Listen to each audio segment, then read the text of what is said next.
this video, we will define and give some examples of different types of reinforcers.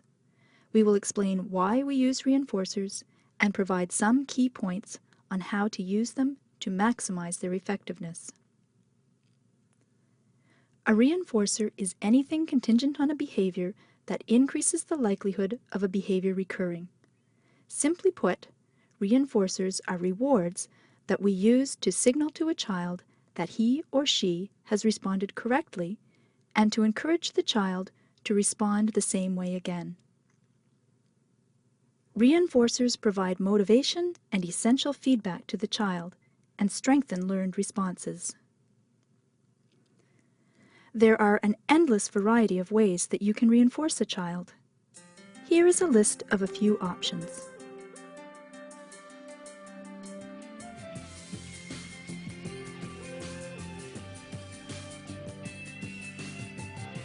The most basic type of reinforcer that you can use is food or drink. If you give a child a piece of a desired food or a sip of a favorite beverage after responding correctly to a task, the child will be more likely to respond the same way again. Food or drink can be excellent reinforcers, especially at the beginning of therapy when you are still determining what the child might find rewarding. Other reinforcers include favorite toys, physical touch, and activities such as tickles, bouncy knee rides, or hugs as rewards for correct responses. If the child enjoys these things, they can be wonderful reinforcers. Another useful reinforcer is task avoidance. Ending the task at hand can be very rewarding for many children. Removing the teaching materials from the table, throwing away quiz cards as they are finished, or allowing the child to get up and leave can be very potent reinforcers. Do this. Marvelous! Do this. Do this. That's right, Corey! Do this. Do this. Wonderful! Do this. Do this. Amazing! Let's go play! Another important type of reinforcer is verbal praise.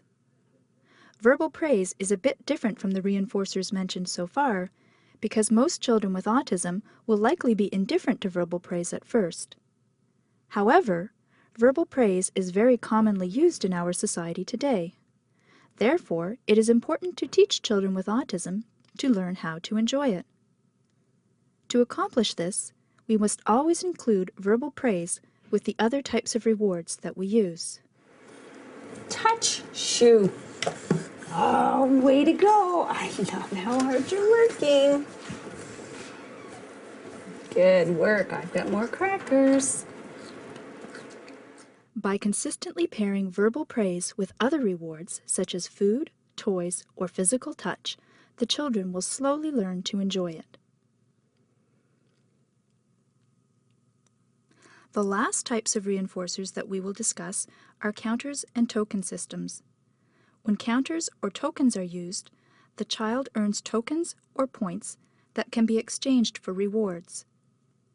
Here is an example of a counter in which the child must earn all the pieces of a puzzle in order to get the end reward. What do you want? Swim. Alrighty. Oh, why? Oh, why? Look, we're gonna get all the cars. Yeah. Then cookie. Yay! Yay. Shoes. Oh, here it comes. Put it on. There, you got one. Wow. One more. Shoes. Here, let me put it on for you. There it goes. Boink. Shoes. Wonderful. Do, do, do, do, do, do, do. Oh, there you go. Shoes. Boink, boink, bloop. shoes. Ah, blink. You need one more, then you get cookie. Shoes. Here it goes. Boink. Look, you got all your cars. Time for cookie. Yummy, yummy, yummy, yummy, yummy. Counters and tokens tend to be used when children are slightly more advanced in their treatment programs. They allow us to teach children to work for short periods of time without receiving a concrete reward. Many different kinds of counters can be generated, and we can vary the number of responses needed to get the end reward. Clap hands. Now that we have explained what reinforcers are, let's talk about why we use them. There it goes. One reason we use reinforcement is to provide feedback about the correctness of a response. Because children with autism have difficulty processing language, we must rely on reinforcers to let children know when they have responded in the way that we want. Fox. The second reason we use reinforcement is to motivate the child to learn. Our goal is to make therapy so reinforcing that the child looks forward to this time of day as the time of day when great things happen. There are several key points to keep in mind in order to maximize the effectiveness of reinforcement. If a child gives the correct response, we must deliver the reinforcement immediately. The therapist must be enthusiastic and involved, and the reinforcement must be varied.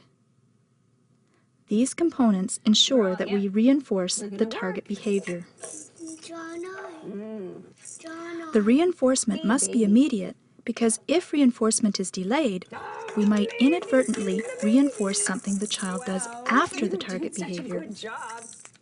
By reinforcing immediately, we let the child know clearly which response was correct. Reinforcement is also more effective if we involve ourselves in whatever type of reinforcement we are using. Make the play fun. For example, if we are giving a child a piece of food, instead of just placing it on the table for the child, we can fly it to the child like an airplane. Chips. Oh, wow, that was great. Yummy. Do This puzzle. way, we become reinforcers for the child. Marvelous, Corey. Which one? Awesome. The last point is to ensure that reinforcement is varied. Varying reinforcement means two things. First, we must constantly change reinforcers. Second, we must vary the intensity of reinforcement depending on how the child responds. Constantly changing a reinforcer means that a reinforcer should not be used more than twice in a row before another reinforcer is substituted. If a child is given the same reinforcer repeatedly, the child will get bored with it and no longer find it rewarding. This is called satiation, and it can greatly slow down the progress of a child. Varying the intensity of reinforcement is called differential reinforcement.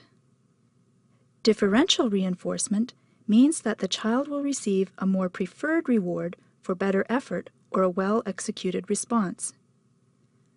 By saving the best reinforcers for the child's biggest efforts, we encourage the child to put forth a maximum effort.